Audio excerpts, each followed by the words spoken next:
अस्सलाम वालेकुम दोस्तों, जैसा कि मैं हूँ आपका मेज़बान मकसूद कोपान। मेरा भी यूट्यूब चैनल है थर्डी मोहब्बत मकसूद जान मोहम्मद सालिया। तो बेल का बटन दबाएं और सब्सक्राइब करें ताकि हर आने वाली वीडियो आपके पास बर वक्त पहुँचती रहे। तो दोस्तों, मेरी हमेशा जो वीडियोज़ होती है वो मुख्तलिफ़ चीज़ों पे होती हैं। मैं किसी के बारे में आज तक जो जितनी मेरी वीडियोज़ फेसबुक पे हैं या अपने चैनल पे हैं, यूट्यूब चैनल पे हैं, तो किसी के बारे में मैंने कभी उल्टा सीधा नहीं बोला, क्योंकि मुझे तो अच्छा भी नहीं लगता और बोलना भी नहीं चाहिए। हर किसी का काम है, जिसका जो काम है वो करे। लेकिन बस आप लोगों से मोहब्बत की वजह से हम लोगों को, जो मैं आपके पास सामने लाइव आता हूँ, तो ये आप लोगों की मोहब्बत की वजह से मैं लाइव आता हूँ। दोस्तों, आजकल की दुनिया में सच्चे लोग बहुत कम रह गए हैं। सच्चाई ईमानदारी तो है ही नहीं।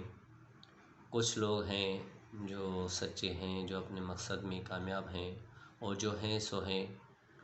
और आजकल देखें कि माशाल्लाह कुछ चीज़ें पाकिस्तान में अच्छी भी हुई हैं और कुछ चीज़ें अच्छी नहीं भी हुई हैं।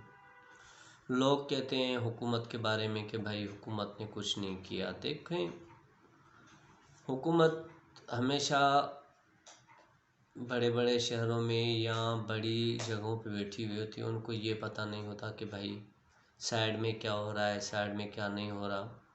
तो इसमें हुकूमत को हम लोग जो बोलते हैं और लोग बोलते हैं, तो मेरे ख्याल में तो ये तो नहीं बोलना चाहिए, क्योंकि सिर्फ हुकूमत जो है उनके जो नीचे के तबका है चलाने वाले वही होते हैं।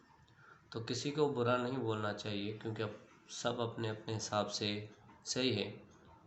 तो दोस्तों, ख़ास तौर पे आप अपने बच्चों को, जो असली मकसद है जिस पे हम लोग आ रहे हैं अभी, तो माँ बाप हमेशा अपने बच्चों के लिए अच्छे सोचता है। और कोई भी माँ बाप ये नहीं कहता कि मेरे बच्चे जो हैं किसी गलत काम में चले जाएं, किसी गलत सोच में चले जाएं। आजकल मोबाइल सिस्टम है, कंप्यूटर सिस्टम है, डिजिटल सिस्टम इतना हो गया है कि छोटे से छोटे बच्चे हैं जो हैं वो मोबाइलों में घुसे हुए हैं, कंप्यूटर में घुसे हुए हैं। ठीक है, एक शौक़ होता है, लेकिन उसकी एक लिमिट रखनी चाहिए, क्योंकि फिर बच्चे अगर ज़्यादा इन चीज़ों पे गौर करेंगे तो वो, आप देखें कि ये मोबाइल या कोई इलेक्ट्रिक चीज़ कोई भी होती है वो इंसान के लिए नुकसानदेह होती है। आप रात को लाइटें बंद करके अगर आप चलाएंगे मोबाइल, तो ज़रूर आपको आँखों पर जो है वो रोशनी पड़ेगी और आपको वो डिस्टर्ब करेगी। तो वो छोटे से बच्चे हैं, उनको क्या है, वो तो चलाते रहेंगे भाई, रात को 2-2 3-3 बजे तक पूरी पूरी रात को बैठे हैं। लेकिन बच्चों को हमें संभालना है और बच्चों के लिए हम लोगों को करना है, माँ बाप के लिए करना है। बच्चों को हमेशा अच्छी तरबियत दी जाए तो अच्छी बात है। वैसे आजकल के बच्चे जो माशाल्लाह इतने स्ट्रांग हैं, क्योंकि बड़ों लोगों से ज़्यादा दिमाग उनका चलता है। तो जो पढ़े लिखे बच्चे नहीं हैं, फिर भी आप उनको मोबाइल पकड़ाएंगे तो आप यही सोचेंगे कि भाई ये पढ़ा लिखा है। कंप्यूटर पकड़ाएंगे, वो कंप्यूटर में घुस जाएंगे। जिन चीज़ों का हम लोगों बड़ों को पता नहीं है, वो छोटे बच्चे माशाल्लाह उन चीज़ में एक्सपर्ट होते हैं। तो दोस्तों, हमेशा अपने बच्चों को और फैमिली को जितना हो सके कि अपना खुश रखें, रिश्तेदारों को खुश रखें, क्योंकि अब झगड़े लड़ाई तो हर घर में होते रहते हैं। लेकिन अगर इन झगड़े और लड़ाइयों को हम लोग लेकर रहेंगे तो कभी भी हमारे घर का निज़ाम सही नहीं होगा, तो बाहर का निज़ाम कैसे सही होगा। तो हमेशा सच्ची नीयत रखनी चाहिए, सच्ची सोच रखनी चाहिए। बेईमानी के पैसे से, कमाई हुई पैसे से दूर भागना चाहिए और हमेशा अपना हक हलाल का, अपनी मेहनत का पैसे से ही बच्चों को खिलाएं पिलाएं और बच्चों की ख़ास तौर पे केयर करें और बच्चों को अच्छे रास्ते, अच्छी बातें। और कभी भी कुछ लोग मैंने देखा है कि ऐसे होते हैं कि बच्चे सामने बैठे होते हैं, फिर घर में मियाँ बीवी हो चाहे भाई हो, आपस में झगड़े हो जाते हैं, लड़ाइयाँ हो जाती हैं, तो फिर वो बच्चों पर जाके बातें वो असर करती हैं। तो जो भी कोई बात हो तो बच्चों के, ज़ाहिर सी बात है, बच्चों को हटा के किसी दूसरी जगह पे जाके ये मसले हल करें, क्योंकि वो बच्चे के ज़हन पे वो बातें बैठती हैं। और अगर भाई आपस में लड़ेंगे तो ज़ाहिर सी बात है, वो बच्चे बोलेंगे कि भाई हमारे अब्बू के साथ चाचू ने ये किया है, चाचू गलत है और ये है।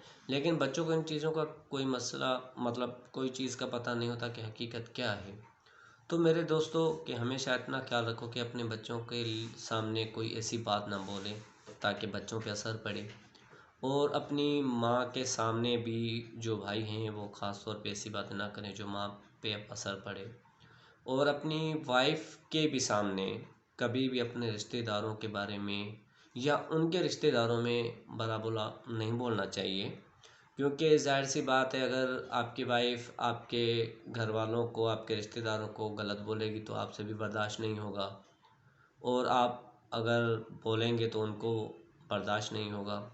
कि हमेशा निज़ाम ऐसा रखना चाहिए कि रिश्तेदारों के साथ, अपनी फैमिली के साथ, अपने बच्चों के साथ, ताकि इंसान परेशान ना हो। आजकल देखें कि इतनी टेंशनें हो गई हैं, परेशानियां हो गई हैं, कोई भी बंदा मतलब रिलैक्स नहीं रहता, हर चीज़ में परेशानियां होती हैं। तो ये परेशानियां हम लोगों ने खुद खड़ी की हैं और किसी ने खड़ी नहीं की है। तो हमेशा हमें अपने अंदर को देखना चाहिए कि हम लोग क्या हैं। किसी और को बुरा तो बोल देते हैं, लेकिन हम लोगों को अपना सोचना चाहिए कि हम लोग क्या चीज़ हैं। आजकल का जो ज़माना है कि भाई दोस्त आपस में इकट्ठे होते हैं, बातचीत चलती रहती है, इतनी यारी दोस्ती होती है। बाद में एक दोस्त चला गया तो दो दोस्त रह गए, तो वो एक दूसरे की बातें बोलेंगे, भाई ये फ़लाना ऐसा है, फ़लाना ऐसा है। तो ये चीज़ें नफ़रतें फैलाती हैं। हमेशा इंसान को देश में रहे, परदेश में रहे या अपने घर में रहे, तो पूरे इस हिसाब में रहे कि मोहब्बत रहनी चाहिए, किसी के बारे में उल्टा सीधा नहीं बोलना चाहिए।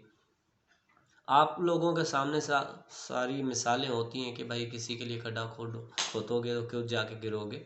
तो ऐसी चीज़ें नहीं करनी चाहिए। इंसान को, भले चाहे वो पराया हो, कौन सी ज़बान बोलने वाला हो, लेकिन सब मुसलमान हैं, एक दूसरे की इज़्ज़त करनी चाहिए।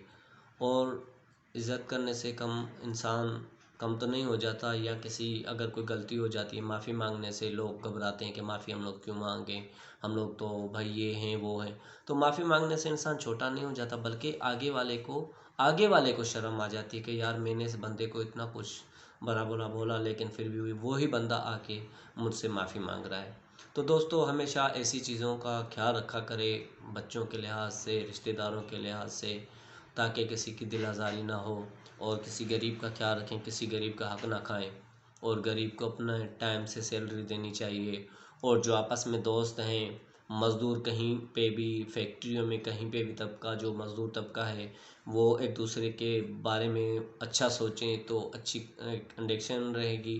कि भाई एक चीज़ है, एक कमरे में रहते हैं और अच्छे तरीके से रहते हैं, दोस्ताना माहौल होना चाहिए। बल्कि ये नहीं होना चाहिए कि एक बंदा कमरे से निकल गया, उसके बारे में पीछे बातें होनी चाहिए। नहीं, सब मोहब्बत में रहना चाहिए। मेरा तो सबसे यही पैगाम है कि भाई मोहब्बत से रहो। ज़िंदगी का कोई भरोसा नहीं है, क्या पता कि आप हो या मैं ना हूँ। तो हर घड़ी आप अपने मौत को याद करें कि यार वो पता नहीं कौन सी घड़ी होती है जो इंसान की आखिरी घड़ी होती है। तो दोस्तों, मैं सबसे अब आपसे इजाज़त चाहूँगा। अपने मेज़बान मकसूद गोपान को इजाज़त दीजिए। और अगर वीडियो पसंद आई तो कमेंट्स ज़रूर कीजिए। मेरा यूट्यूब चैनल है मकसूद गोपान, लेकिन आपको मकसूद गोपान से अगर लिंक नहीं मिले तो थर्डी मोहब्बत मकसूद जान मोहम्मद सालेह लिखेंगे, आपको यूट्यूब चैनल की लिंक मिल जाएगी। तो इंशाल्लाह नेक्स्ट टाइम मिलेंगे। अपना ख्याल रखें, अपने दोस्तों का, जितना हो सके पड़ोसियों का, और किसी गरीब की दिल आज़ारी ना करें। Thank you. अल्लाह हाफ़िज़।